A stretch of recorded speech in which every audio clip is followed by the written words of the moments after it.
Welcome, ladies and gentlemen. I am wrestling's favorite hothead, Xavier Heat. And I am the man with no gimmick, the James Conti. And you are listening to Double Turn Radio.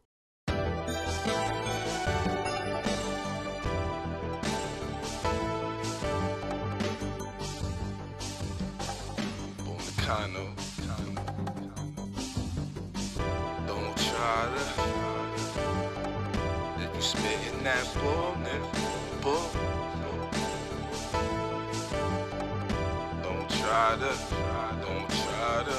Too cold with the composure of a killer while they open off the poses and be focused on the filler. I spit it at karaoke, so flying through the tears, put the time in my career, so I'm staring at where I hope to go. Open road, driven, I'm reaching my destination by speaking with innovation. I used to be the best kept secret. Then I start leaking the information and tweeting to reach the nation. The people have ceased debating, they saying it's me. These 2 feet is winning a race and I ain't looking back. On track, not a minute to waste. Pen and paper, I shape and recall it like origami. Bonacano style, I keep it a pole and I'm full of homies. Word to mommy, I'ma make it. Gotta keep them behind me till these labels start calling. Got them seeking to sign me, let it wave with the music. Now I'm speaking tsunamis. And I'm repeating, I gotta keep them behind me, yo. Don't try to fool with my flow. If you spitting that bull, Nakano. And I rock you too like Bono. If you spitting that bull, Nakano. Don't try to fool with my flow. If you spitting that bull, Nakano. And I rock you too like Bono. If you spitting that bull, Nakano. Rage against the machine that's full of tourists. Stay planted and I'm pulling up green like I'm a florist on the planet. Ain't a list of MCs that I ain't foreign, never been a... That's right, ladies and gentlemen. Welcome to the only pro wrestling podcast you need to be marking out for today. Welcome to Double Turn Radio. My name is Xavier Heat, wrestling's favorite hothead. Next to me is my beautiful and lovely co-host, The man with no gimmick, the James Conti. and guess what? We are back, baby. Smackdown Raw is back and ready to go. This week, the week of January 29th, 2018, we've got an awesome season premiere of what I felt like of Raw and a decent SmackDown that pushed some stories along, and we're getting the setup for our WrestleMania matches. We are in WrestleMania season, baby. We're also in video podcast season as well. We're working on getting a video podcast for you guys so you guys can see us up close and personal in the flesh of our reactions, how we talk to each other. You get to see me yawn all the time. Oh, yeah. I want to go ahead and shout out our sponsor, Warriors of Wrestling. They have a show next Saturday and next Friday. Friday is going to be a tribute show to the late, great Joe Pizarro, a.k.a. Frankie Getz, who unfortunately took his own life, and he was a member of the Warrior Nation. He was a WOW wrestler. We are deeply saddened by his loss, and all the proceeds for the show will go to the Pizarro family. So come out and support a good cause.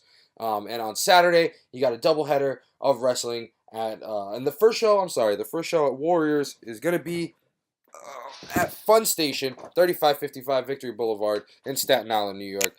So if you're in the local NYC area, definitely go and check that out. And also, if you're in the New York City area as well, like I said, on Saturday, February 10th, you got another Warriors show, doubleheader. First show is going to be at 4 o'clock. It's going to be Women of Warriors 3. I'm sorry, was that... Whoa, I might have gotten that wrong. Wow. Women of Warriors 4, yes. And the 4 p.m. is going to be the bell time. General admission is $15. Front row is going to be $20.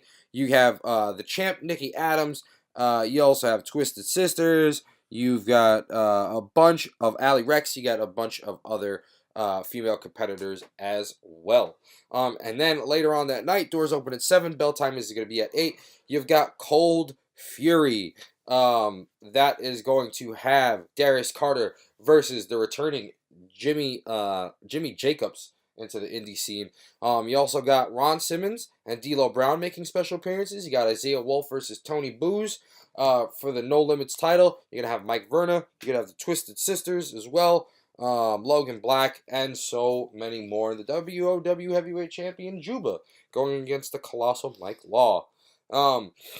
So definitely go and check that out, ladies and gentlemen. We also want to go ahead and shout out Russell Rated R. Tyson, who provides us the theme music for the beginning and end of every podcast. We'll be going ahead and playing the full song at the end of the podcast. This week we are playing Bull Nakano. He does wrestling related raps. Rated R does. So definitely go and check him out on Twitter, SoundCloud, and Facebook. Speaking of Twitter, SoundCloud, and Facebook, you can also find us on Twitter, SoundCloud, and Facebook. Twitter, we're going to be Double Turn Radio. The last O is going to be a 0. Facebook, we are Double Turn Radio. Instagram, we are Double Turn Radio Podcast. SoundCloud as well, Double Turn Radio Podcast. We also have YouTube as well. Right now, it's just going to be an audio format with the picture of our, with a caption and whatnot. But very, very soon, we're working on a video podcast. Okay, so now we got that all out of the way. All right, let's What'd you think of Raw? And what'd you think of SmackDown? Raw was good. I didn't like SmackDown, but I also didn't get to the end of SmackDown. But from what I heard, basically what I expected. It wasn't the best, but it's definitely pushing stories along. Oh yeah, we're definitely gonna see things go down within the next couple of weeks that are setting up for Mania feuds, which is what we need. But let's go ahead and let's start with Raw. This week, we get an opening look at Asuka's Royal Rumble win and Ronda Rousey's debut. And we're live from the shitty Wells Fargo Arena and even worse, Philadelphia. We got Michael Cole and Corey Graves. And we have the coach, Jonathan Coachman, back. Booker T is booted out of the show. He's going to be on the pre-show panels now and on the pay-per-view channels. And he's going to stay working as an agent backstage. Personally, I'm a little disappointed because I like Booker T's commentary. I actually love Booker T's commentary. But I do have a theory as to why. You know what? Let's go ahead. I'm going to throw out my theory why I think Jonathan Coachman is on the commentary team now. I think he's going to replace Michael Cole. You think so? I think they're going to start grooming him to replace Michael Cole as lead broadcaster. And you want to know why I say that? Because if you listen to the commentary that Michael Cole and Jonathan Coachman have, it kind of sounded a little redundant because they were both coming from the same viewpoints. Yeah. And Jonathan Coachman has a very professional voice. He is seasoned in this already. He knows already. And you know, he has a wrestling mind, you know. He could play both sides of the field. He could be a heel. He could be a face, whatever it may be. And he works well with Corey Graves, too. Corey Graves and him, I felt like they had good chemistry. So I feel like they're seasoning him to become the next Michael Cole. I think Michael Cole is going to take a step back, be an agent in NXT, maybe be an agent on the main roster. But, yeah, that's just my theory. Yeah. I don't think it's going to happen right away, but we'll see what happens. Yeah, we shall see. We go to the ring, and out comes Raw Commissioner Stephanie McMahon. She talks about kicking off the next 25 years of Raw. And then she praises the female Rumble and all the competitors that were in it. And then she says that tonight is actually all about the winner. And then she introduces Asuka. Asuka comes out and Stephanie congratulates her and said that normally this is where she would ask Asuka if she wants to face the Raw Women's Champion Alexa Bliss or the SmackDown Women's Champion Charlotte Flair. Stephanie announced that she should wait. Well, Stephanie said, you should wait because I'm announcing the first ever women's elimination chamber match for the chamber pay-per-view, and Alexa Bliss is going to defend her title in that match. So what do you think? All-female elimination chamber pay-per-view. I never really, thought that, females can do a lot of matches, but I feel like the elimination chamber just isn't one of them. They're just, it's not really, I don't know. It's weird. I feel like we're going to get it because, when they did the first ever women's Hell in a Cell match, wasn't that great. I feel like that's going to be very similar. Well, you don't like the Charlotte versus Sasha Banks absolutely match? No? Wow. I actually really like that. I thought they killed it. I don't know. I don't think that this is a structure that is... And we're not being sexist, ladies and gentlemen. We're not saying that, women aren't going to be able to handle it. We're not saying that they're not going to, do a good job. They may. I have a different opinion. I like the women's Hell in a Cell match. I thought they laid it out on the line, and I thought they did some really cool spots. You feel the opposite. No. I think that they did cool spots. Maybe it was just the way that the match was paced. Maybe it was just the way the match ended. Yeah. But for a Hell in a Cell It match. definitely didn't help that they were trading the title back and forth. I guess that's why I get so upset talking about that match is because they do that. Yeah, and they kind of didn't do the women's Money in the Bank match any justice either by having James Ellsworth win. That's why this Royal Rumble, was actually refreshing. History making. Yeah, it was refreshing. No controversy, just this. Well, controversy in the end after that, but I mean, hardly. Yeah, but anyways, Asuka's in the ring and she cuts a promo, basically saying nobody's ready for her. Nobody's ready for Asuka. And Sasha Banks interrupts her. Sasha Banks says, she needs to get a few things off of her chest, and she congratulates Asuka, and then she said that if there's anything that the Rumble showed is that she's ready for Asuka. Yep. They come face to face, and Stephanie McMahon says, "All right, well, you two want to do it? Let's do it tonight on Raw. Yep. Sasha Banks versus Asuka. We'll get to that just a moment. Yeah, Sasha Banks kind of seemed like she kind of was going into her boss personality. Yeah, which is what good we saw in NXT. Because we need that a little bit. And she did throw Bayley over the ropes in the Royal Rumble. So and the match later on was actually really good. And we get announced that we're actually going to start building to the men's Elimination Chamber match. We have qualifying matches. Well, right. Yeah. But it's a start. We've got Matt Hardy versus Elias, John Cena versus Finn Balor, and a last man standing match, which is up next with Kane and Braun Strowman. Winner of those matches will go on to be in the Elimination Chamber at Elimination Chamber. Yep. So we go to the ring, and out comes Braun Strowman to a pop, and then immediately we go to commercial. Yeah. Back from the break, and the match is already starting.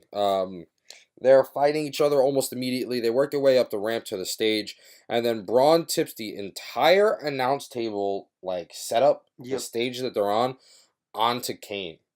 The referee calls the match as Kane is unable to make the count, and then Braun Strowman has obviously qualified for the Elimination Chamber. So the winner, that being Braun Strowman. After the match, Braun Strowman stands tall. We got a bunch of referees, doing that. Basically just tending to the scene of the chaos. Yeah, Graves goes and takes a mic, and he asks Braun what he just did to another human being, and Braun goes, "I was just doing my job. Angle said it was a last man standing match, right there." I have Braun's new "Get These Hands" T-shirt, so I'm kind of I really hope Braun wins, even though he's not going to. But yeah. So Braun, he does his Braun thing and he goes to the back. Back from the break, and they're just paying attention to the broken stage. And then Cole said that Kane has been taken to a local medical facility, aka he won't be back for another 6 months. Yeah. And then the camera is cut backstage, and we see Kurt Angle approaching Braun, and he says, he's like, Angle just needs a break from him. Braun says, "Yeah, I'm right. Yeah, you're right, but I could do more." So he said he's going to be the last man standing after Elimination Chamber, and then the last man standing after WrestleMania 34. After this, we got Elias. Oh, by the way, I didn't even mention this. New graphics. That's right. Yeah, this kind of felt like it's. Yeah, I'm sorry, man. I meant to pay attention to that before. We're gonna backtrack a little bit. Yeah. New graphics, new theme song. Was it a new theme song? I didn't get to that part. Yeah, I don't think they played the theme song. I think they did. I don't know. I remember there being at they least during the graphics. The Royal Rumble. They probably played the Royal Rumble. No, I think because there was no graphics. It was just the opening of the Women's Royal Rumble. Right, but usually when they show those graphics and everything, they're playing "Enemies" by Shinedown, and it wasn't "Enemies" by Shinedown. It was a new song because Papa Roach tweeted out that day that you should tune into Raw that night, and I'm thinking it's because they have the new theme song. That they have the theme song again. I don't know. But it was very. Man, how do I describe the opening graphics to it? The opening graphics are KFC. They look like KFC graphics. That don't sugarcoat it. Oh man, no. I know I like it. I think that because Vince is trying to sell that he's going for a more not edgy but a more modern look, and I think that was the concept that they were trying to go for. I do have some problems with the design of everything, and we're gonna get into that in a little bit. but it felt kind of fresh. It felt kind of like a season premiere. Right. You know what I mean? Yeah. Like we're getting brand new everything. So yeah. After this, we got Elias in the ring. He's got a spotlight and the guitar. He said that John Cena,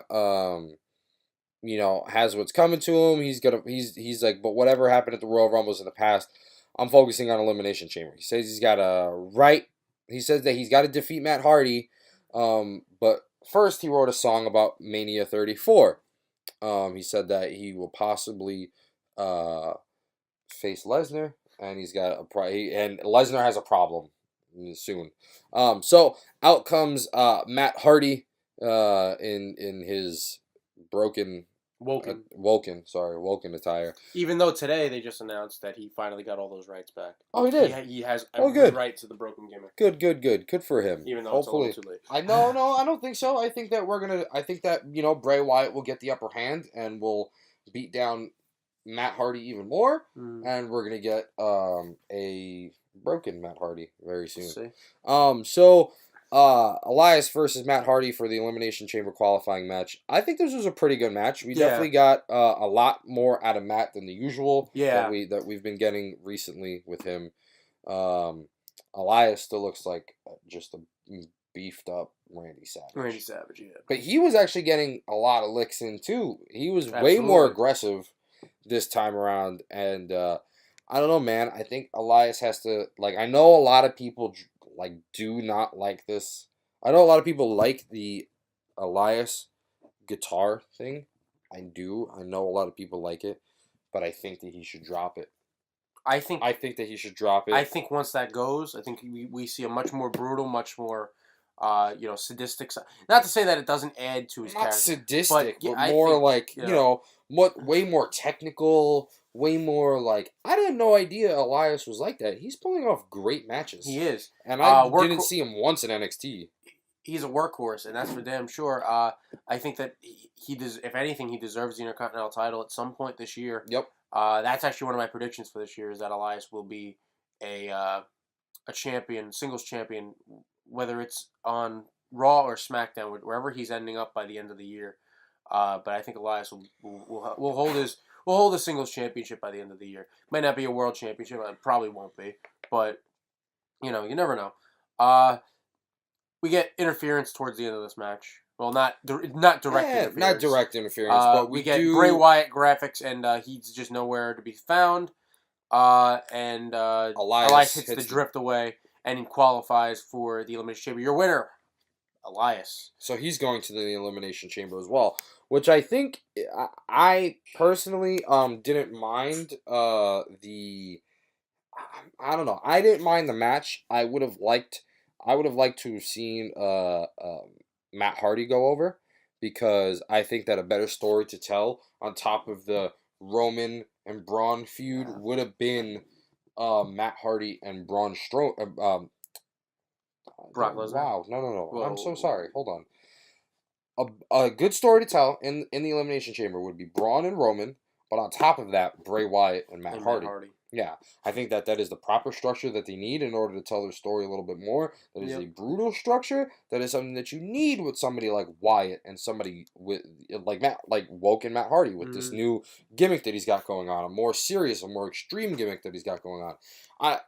I just think that would have been the better story to tell within the chamber.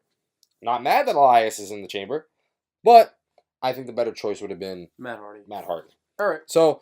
Yeah, we get a quick thing after the match where Wyatt is laughing at Matt Hardy, and Matt Hardy laughs back at him, and that's about it. This is going to boil over probably to something at WrestleMania or in the Hardy Compound. Absolutely. Well, I mean, I think both. I think we're going to get both. I think we're going to get Matt Hardy versus Bray Wyatt at Mania.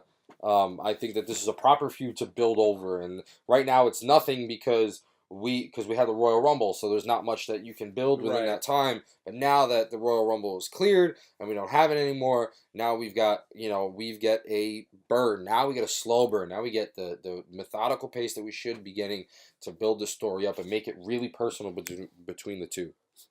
Up next, we got promos for the mixed match challenge with Braun Strowman and Alexa Bliss versus Sami Zayn and Becky Lynch, which I thought was a great match, and I thought the vignettes that they were doing, the promos that they were doing backstage before all this was incredible. Yeah. Did you watch any of them at all? Where Bliss Oh, it was great. he's trying to have Bliss flip the car. It was incredible. That was great. She's wearing his t-shirt. His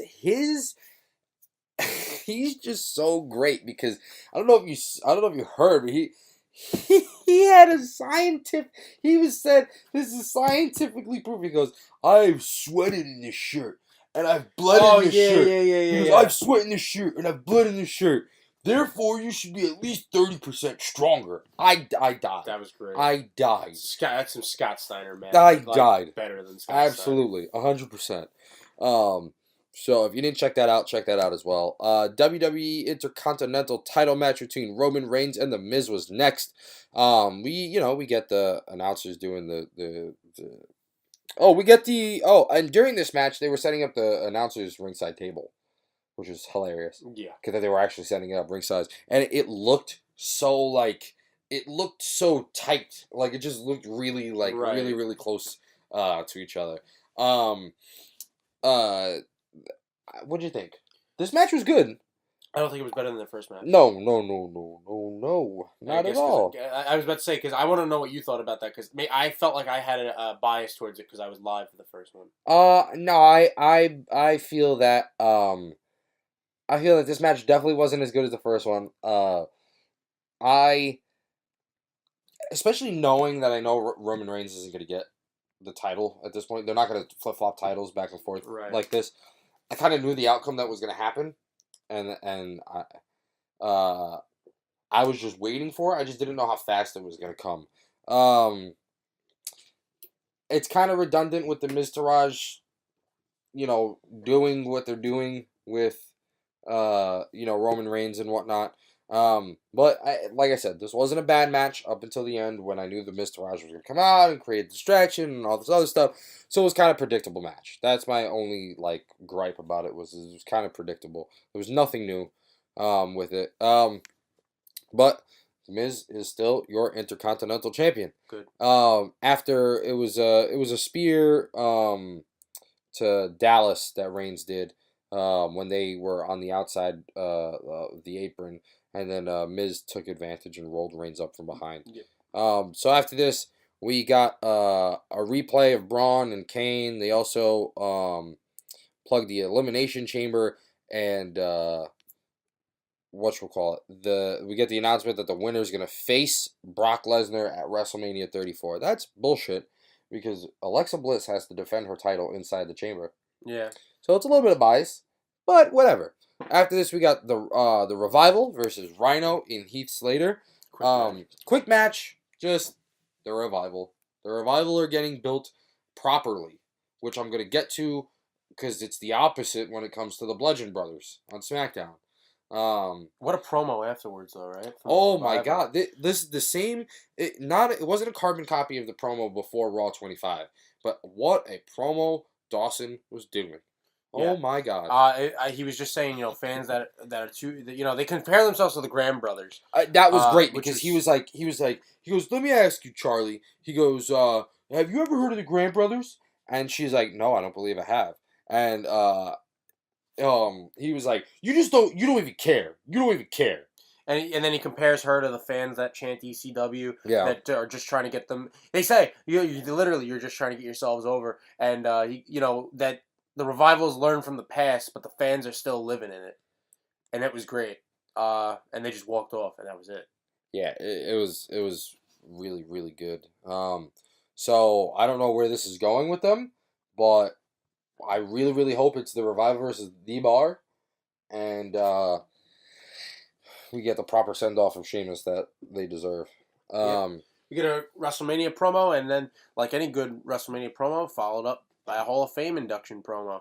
The Dudley Boys, 2018 Hall of Famers. Oh yeah, I'm a little biased because I've been ripped by Bubba Ray for wearing a T-shirt. Yeah, absolutely. No, but I do believe that I do definitely believe that they belong. Yeah, they are the greatest tag team in the WWE. One of the greatest tag teams ever, by far, there's no compare. There's nothing. There's a big gap between them and the second best tag team in the WWE. So good on them. Then we got a backstage Twitter video from Finn Balor, Luke Gallows, and Carl Anderson. Okay, this is where I had the problem. This with these graphics. Yeah. This is where I have, because then you get a flash of their name, and then it just kind of looks cheesy. Like, it kind of looks just. I like that they're doing these backstage videos between the competitors and whatnot. Yeah. I like that they're doing that. But I just think that the presentation is really cheesy. Yeah, I got you. And it's relatively quick. Just issues a warning to Johnson. He says, you cost me my opportunity last night at the Rumble. I'm going to cost you your opportunity tonight. He also bragged about Finn Balor being the Iron Man of the Rumble. Right. As well. And we get a quick moment backstage from Sasha Banks. And she said Sasha said that we're a moment away from her win over Asuka, something that she's been waiting for a long time. And she goes makes her entrance. Yeah. Wow. Sasha Banks versus Asuka. What a match they put on, minus Sasha almost dying. Sasha almost dying again. Do you think that was on purpose? A lot of people say that they thought that was on purpose. That's a bump that I don't think a lot of wrestlers would take. I don't know about Listen, it was bad on both their parts. Because if you look at it, Asuka's way too close. But this is what I said before. When I tweeted, twitter.com, double turn radio, the O is a 0. You will see that I tweeted that Asuka was way too close and Sasha Banks didn't jump enough. I now retract my statement because I saw the replays after that and I saw it again, and Asuka was supposed to deliver the kick. She needed to be close for that. She didn't need to be far away. Right. I do believe that Sasha Banks misjudged how close she was and didn't get the timing right on her jump. When you do a suicide dive, you're jumping when you're already a quarter of the way through the ropes. So, and you're jumping in a way where it's not easy to do, ladies and gentlemen, at all. I've attempted it maybe once or twice. I personally don't feel comfortable with it yet, so I haven't tried it in a high capacity. But that's the way it's supposed to be done. I don't think she jumped I think she jumped way too late. I don't think she jumped enough. So the bottom of her feet got caught, and then Asuka, kicked. Asuka tried to compensate by kicking her, which was a good thing on her part. So it made it seem like it wasn't that much of an accident. Right. You know what I mean? Yeah. But other than that, we got some pretty damn good wrestling in this match. We got Asuka in the bank statement twice. Yeah. And looking like she was going to tap out each time. And then Asuka would they were trading submissions off. Like Asuka had her in an armbar, Banks turned it into rolled her over. And it was like, I knew Asuka wasn't going to lose this match, but at times it certainly felt like she absolutely could. Nonetheless, we ended up just Sasha got trapped in the Asuka lock and had to tap out at the end of it. Asuka's still undefeated.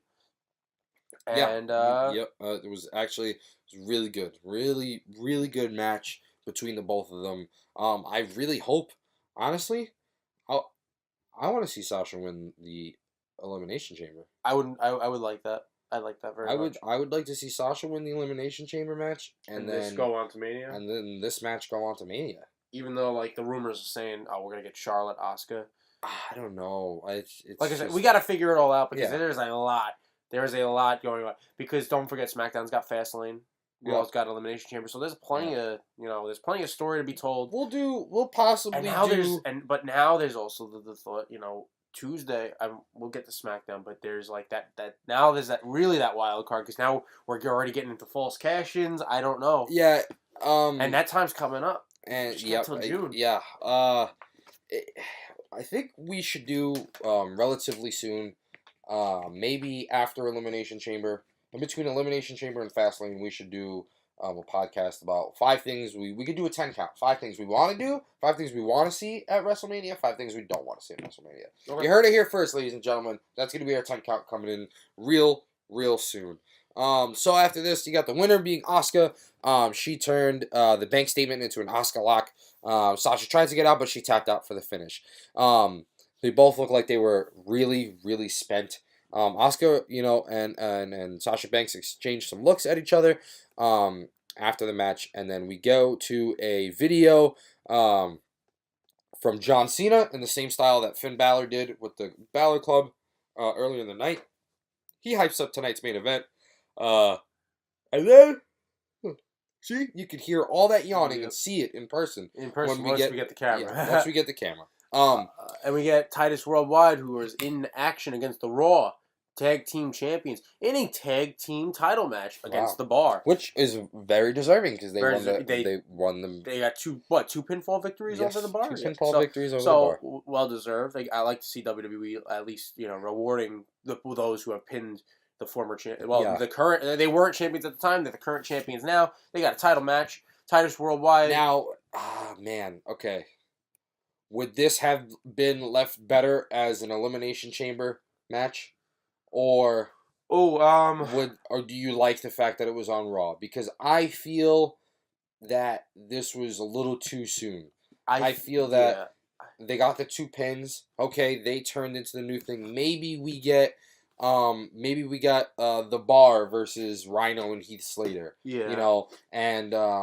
See, because I think... And we got promos from Titus Worldwide leading up to them asking for a, then some singles matches between them. You bring up the point that I wanted to bring up was that I would have saved this for the Elimination Chamber, not only because they've beaten them here. I can only imagine that if this doesn't transpire to next week, that this is over. That's what I feel. Yeah, and that's kind of disappointing. This would have given the Bar a credible tag title victory over somebody on pay-per-view, which you then could have used to build... Not really.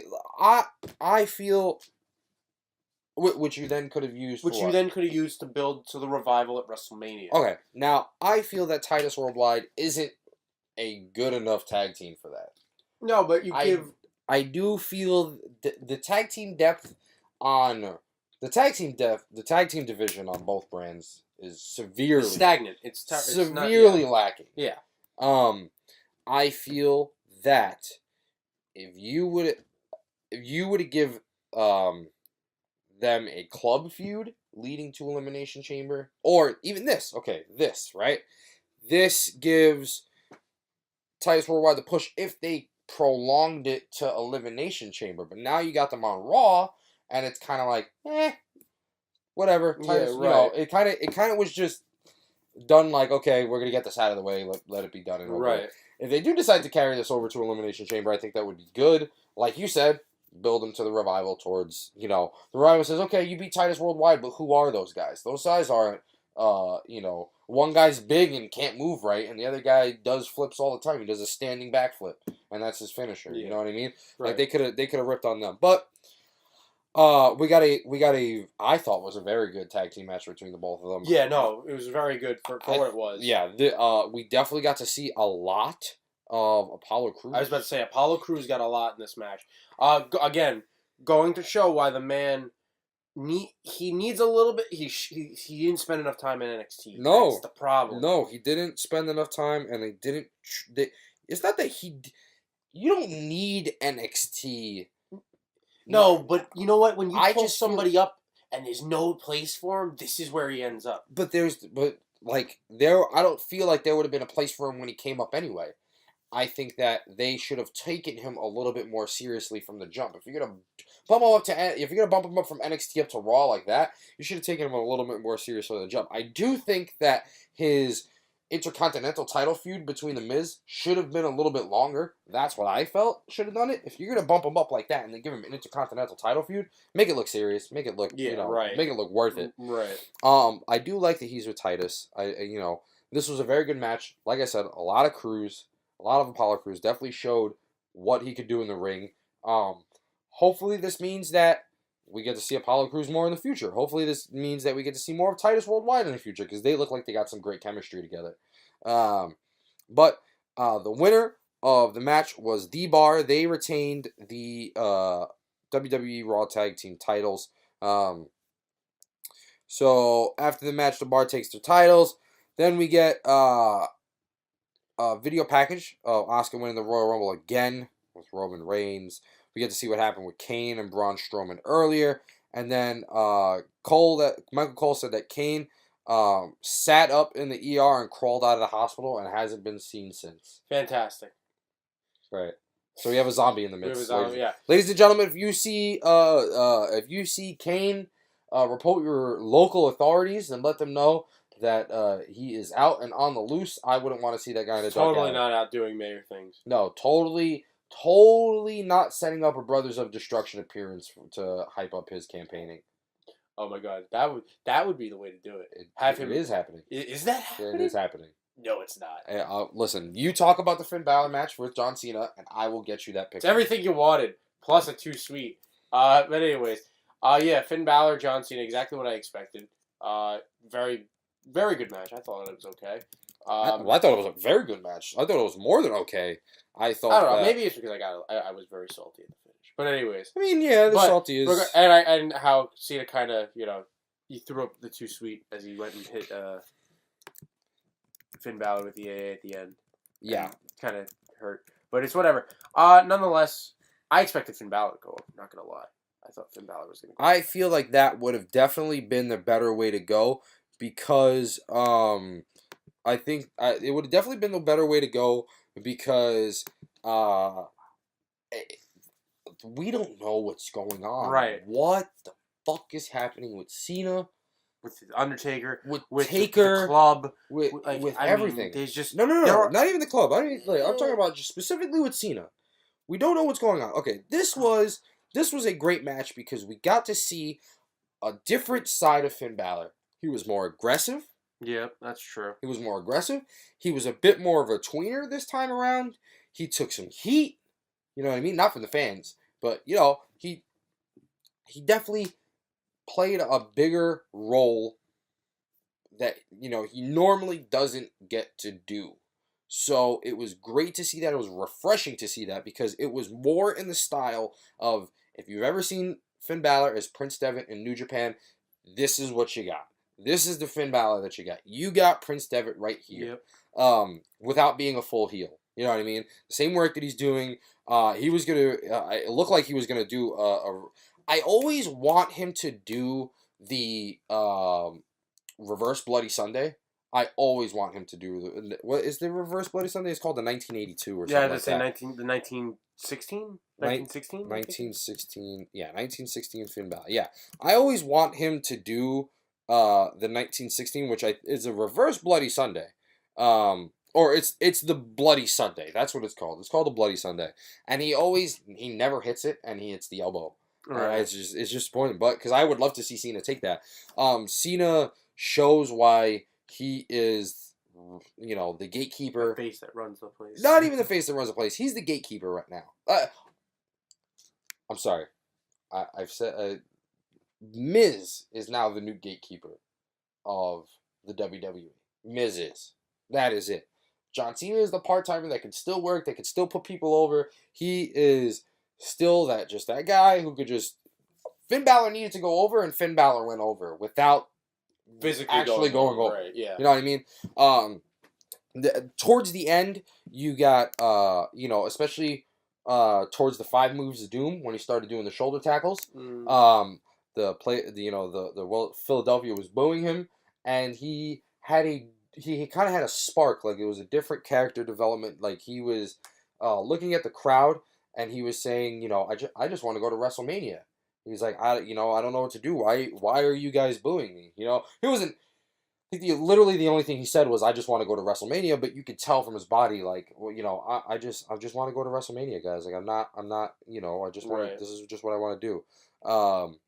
Won the match on a Super AA. Yes, Finn Balor went up for, after Balor kicked Cena into the corner,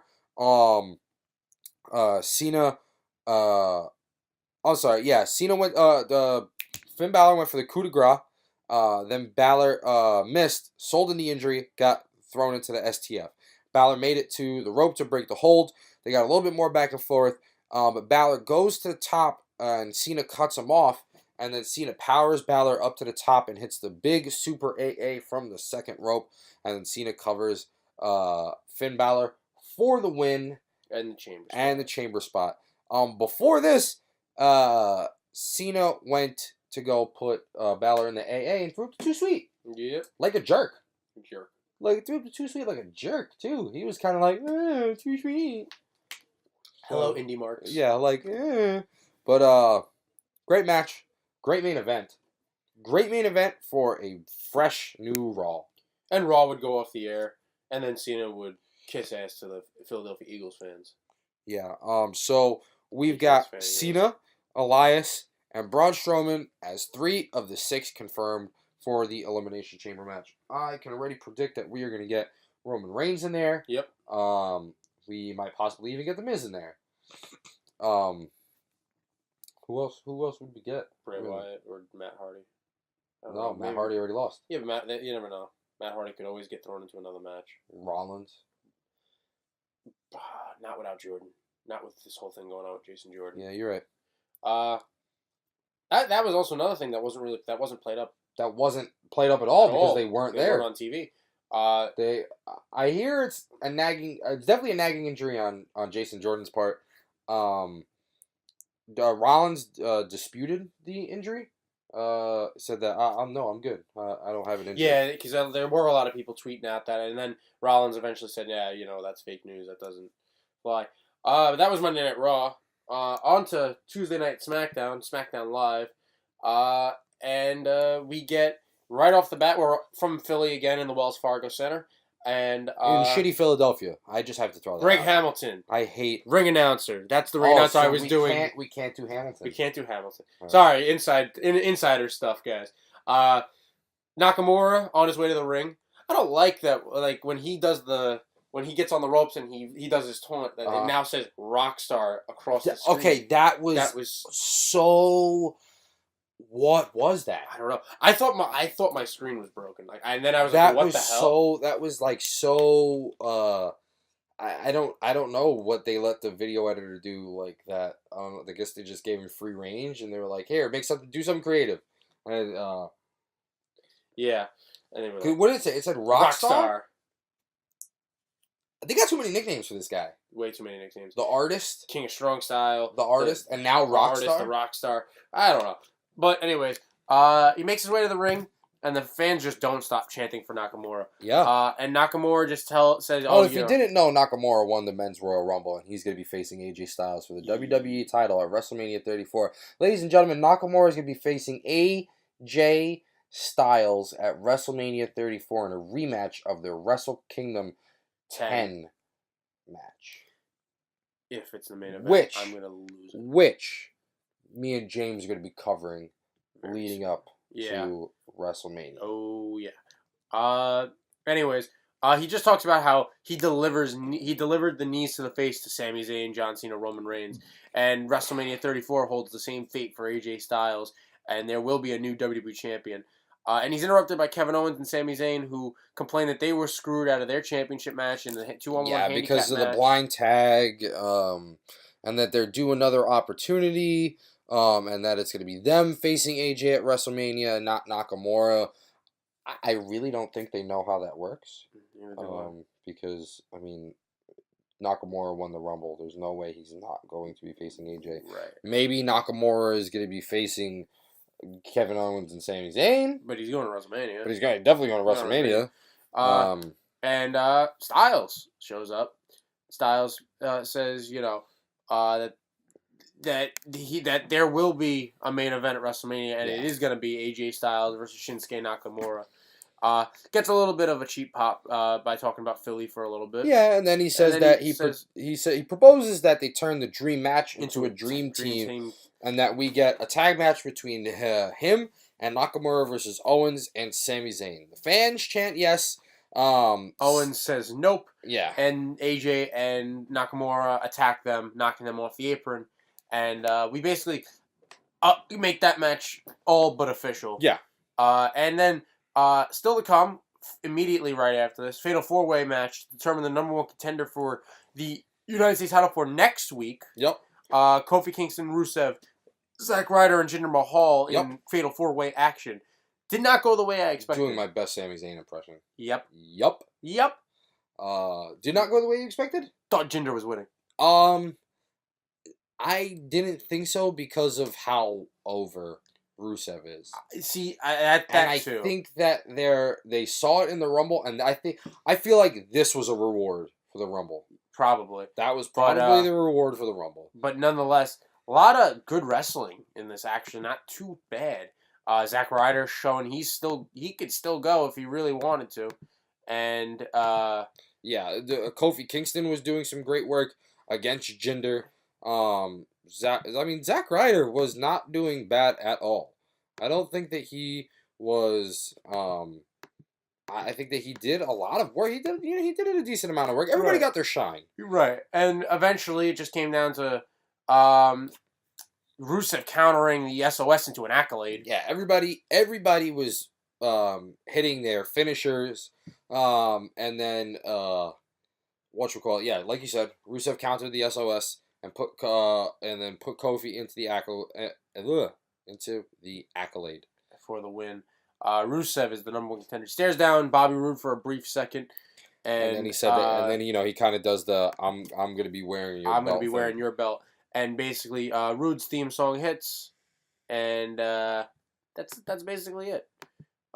We go and excuse me. Wow.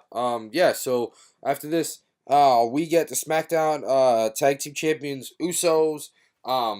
I like this promo. I felt it was presented correctly. I felt like it was presented differently, and I felt that it was presented in a cool way. You didn't just have them standing around waiting for the camera to turn on so they could start talking to them. You had the camera following them. They were walking somewhere, even though it just showed them walking into a big bright light. But it was very different. You had them walking somewhere. You had them doing something, being active, other than just being like, okay, here, stand here and talk. I felt like it was a more natural flow for them to be doing that type of stuff. They said that they had the tag team division on lock, and they warned all the other tag teams. They said that they're coming out and they're going to, they're going to talk about the tag team division.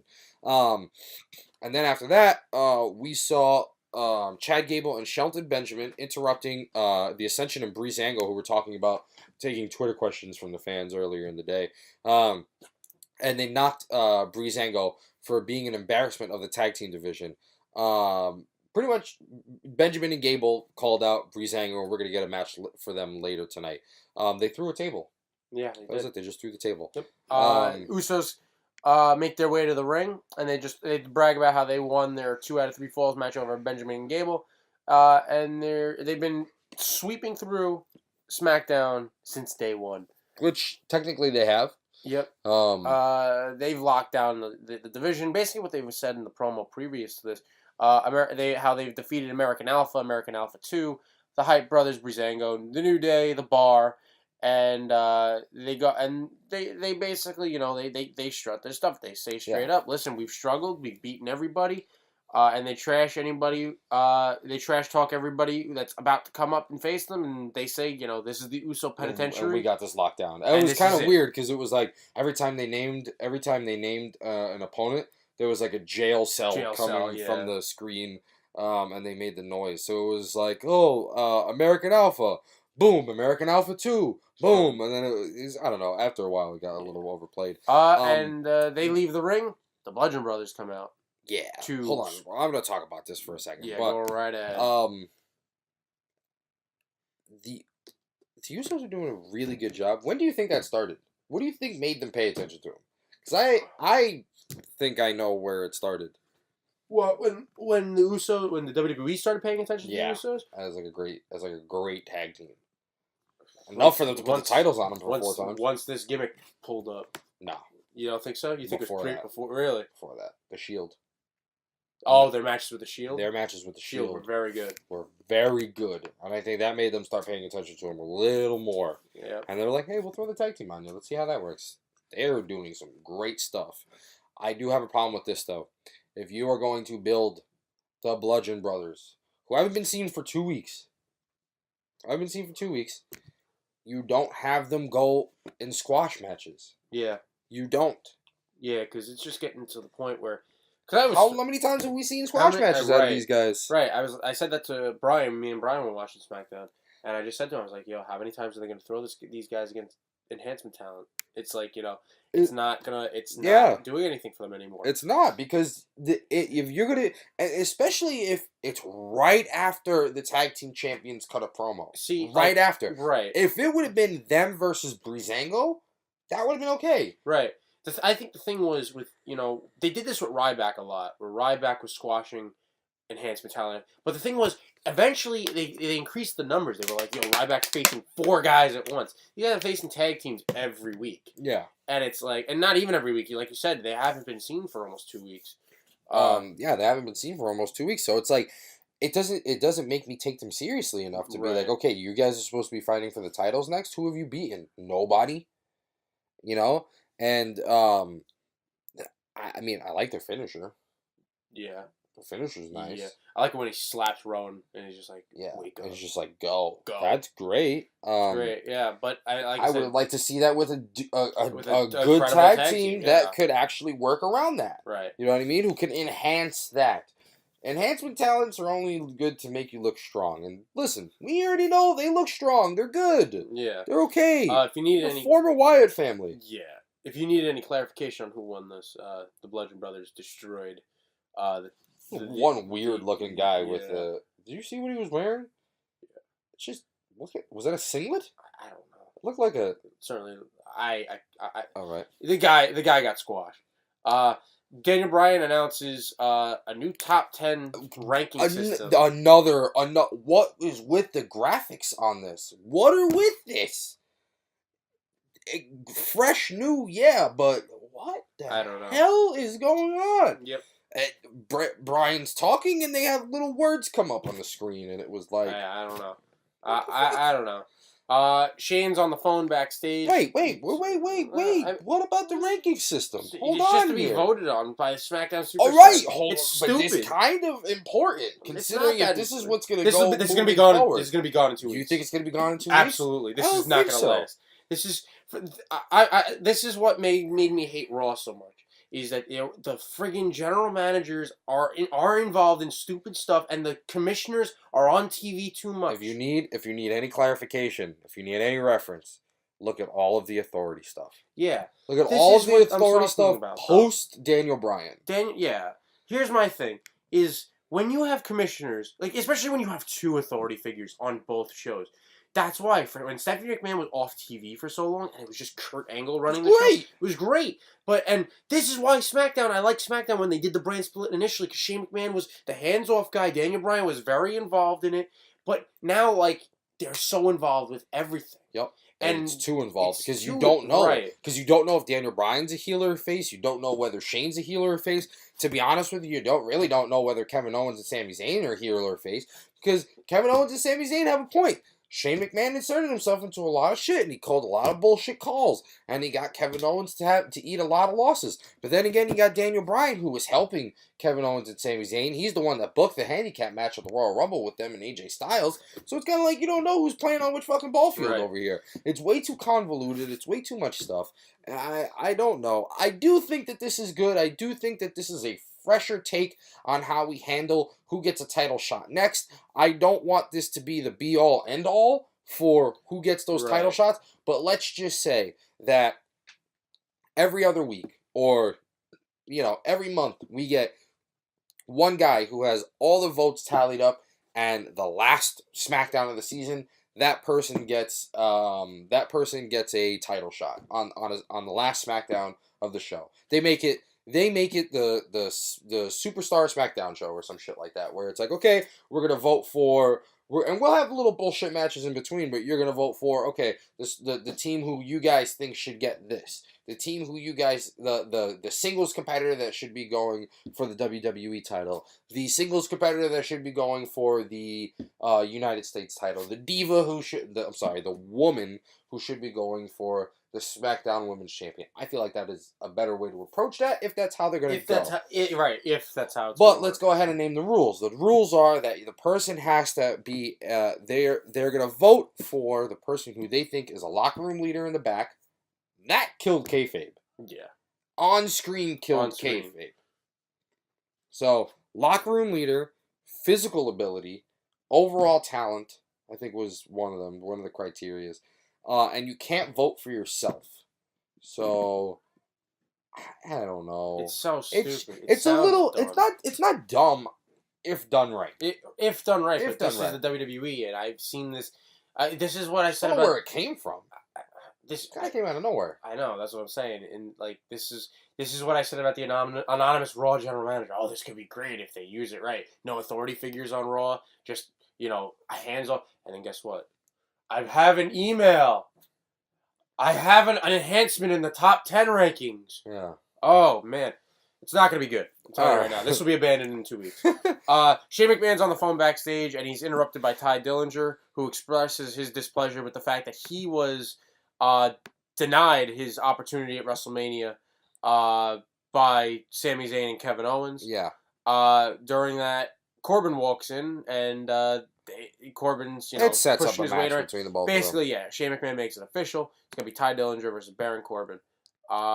And we After that, we get Charlotte Flair promo. Yes, we get a Charlotte Flair promo talking about the first ever women's Royal Rumble match, and we get her talking about Ronda Rousey and all this other stuff. And then she says that everybody knows that she's going to WrestleMania as the champion. So out comes the Riot Squad, which is Liv Morgan, Sarah Logan, and Ruby Riott. Ruby Riott took the mic for the entire time. Rightfully so, because the other two couldn't carry a promo. Yeah, I'm not saying Ruby Riott's perfect, but she's better than... This is... it's getting old that people are like, oh, your father is so much better than you. Oh, you'll never live up to your father.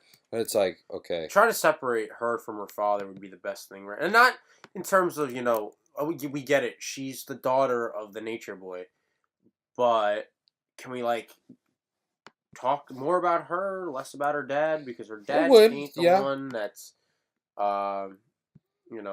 nonetheless, it ends up in a fight. And it just comes down to, Charlotte initially beats all three of them.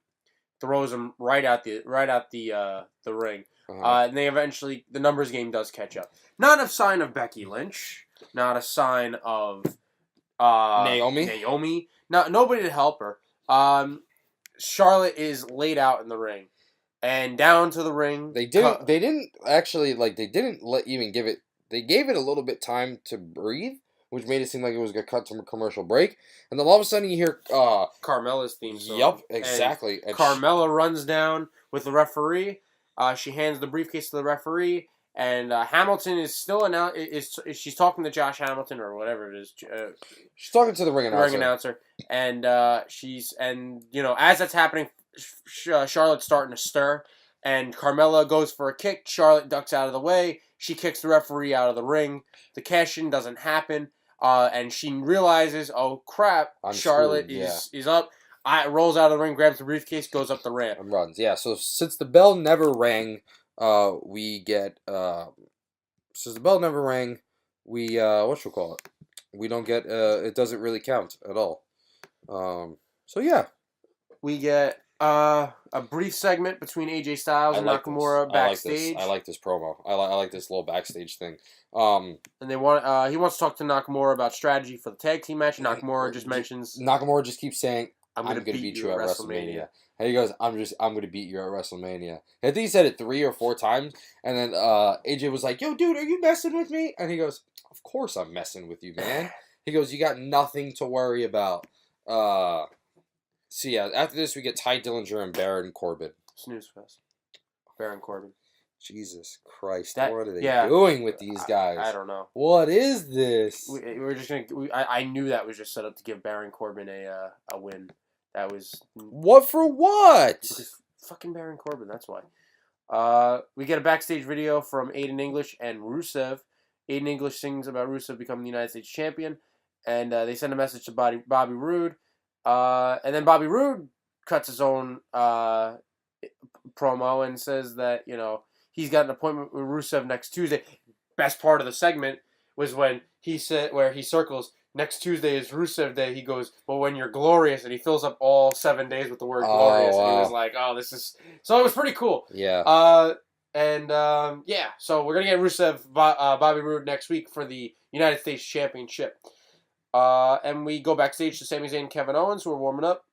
And Sami says he's got good news. And one of them is getting a WWE title shot. But it would be a shame that they would have to go against each other.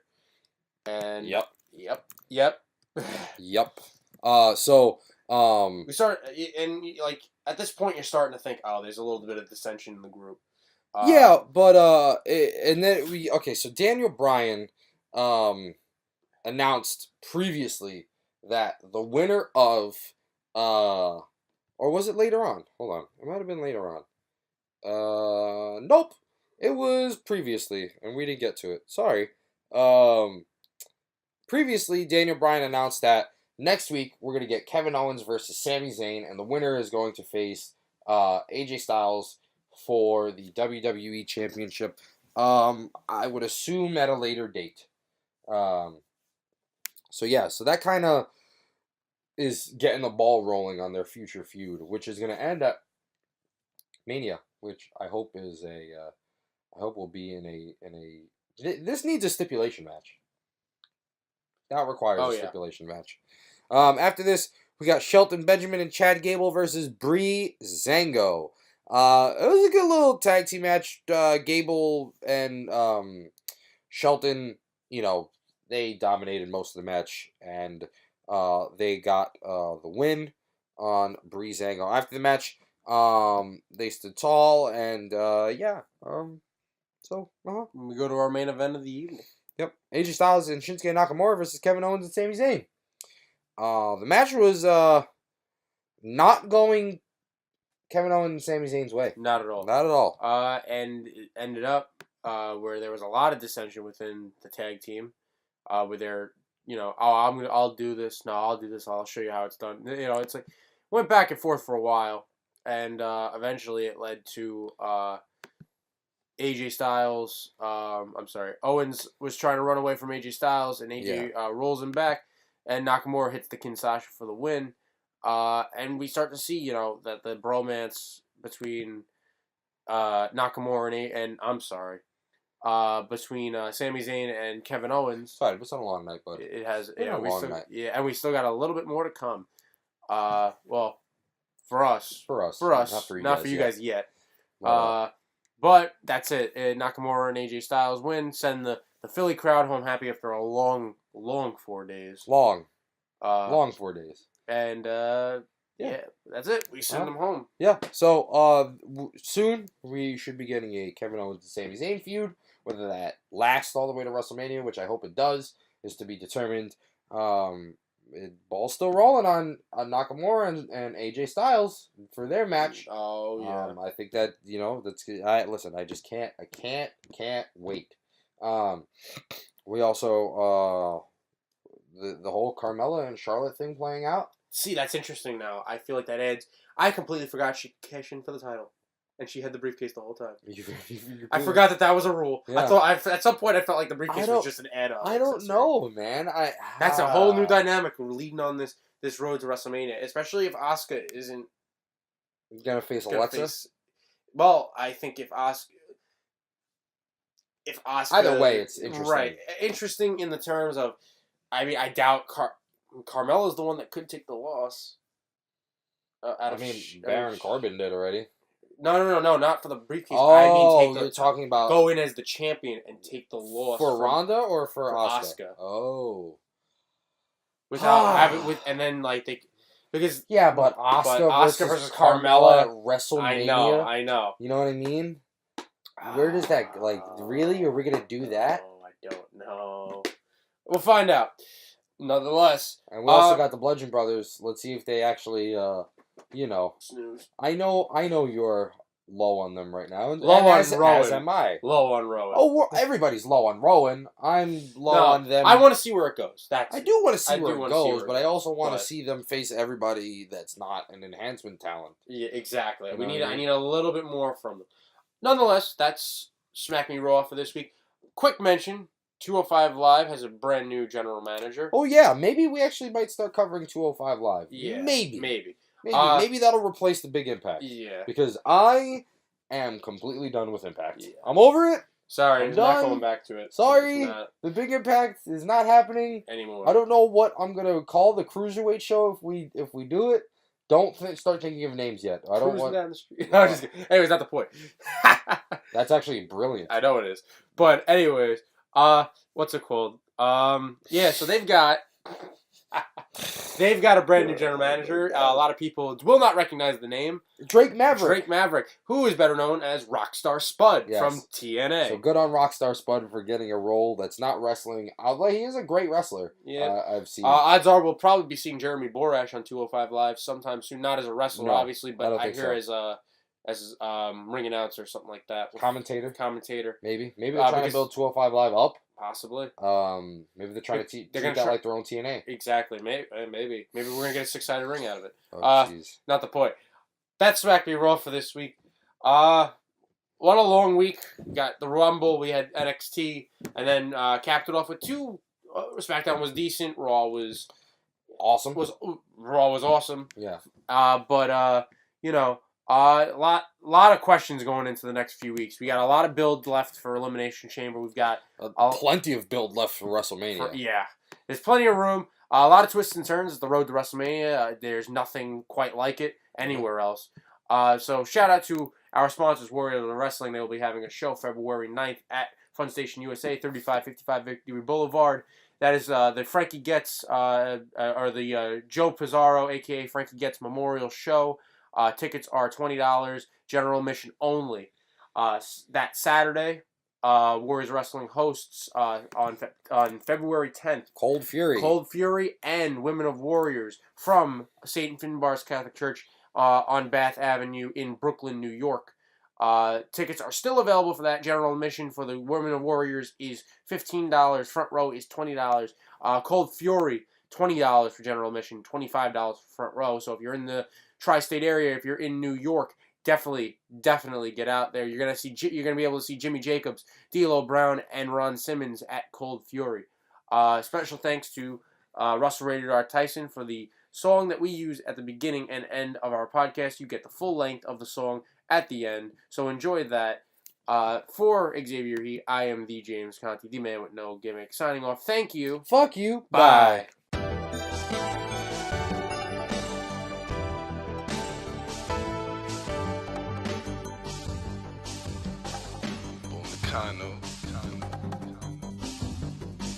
Don't try to. If you spitting that bull. Don't try to. Too cold with the composure of a killer while they open off the poses and be focused on the fella. I spit it at karaoke, so flying through the tears, put the time in my career, so I'm staring at where I hope to go. Open road, driven, I'm reaching my destination by speaking with innovation.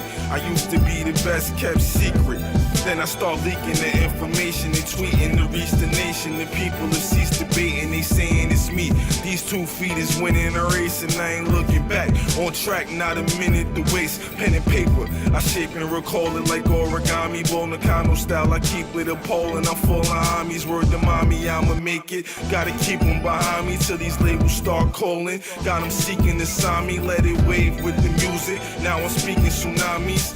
And I'm repeating, I gotta keep them behind me, yo. Don't try to fool with my flow. If you spittin' that bull Nakano, and I rock you too like Bono. If you spittin' that bull Nakano, don't try to fool with my flow. If you spittin' that bull Nakano, and I rock you too like Bono.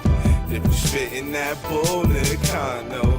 Rage against the machine that's full of tourists. Stay planted and I'm pulling up green like I'm a florist on the planet. Ain't a list of MCs that I ain't flooring. Never been afflicted with the disease of being boring, no bull. Never needed a team to be important. I'm the one pushing 2s to the 3s. I think I'm Jordan in the zone. I'm displaying the aura that's oriental for the glory.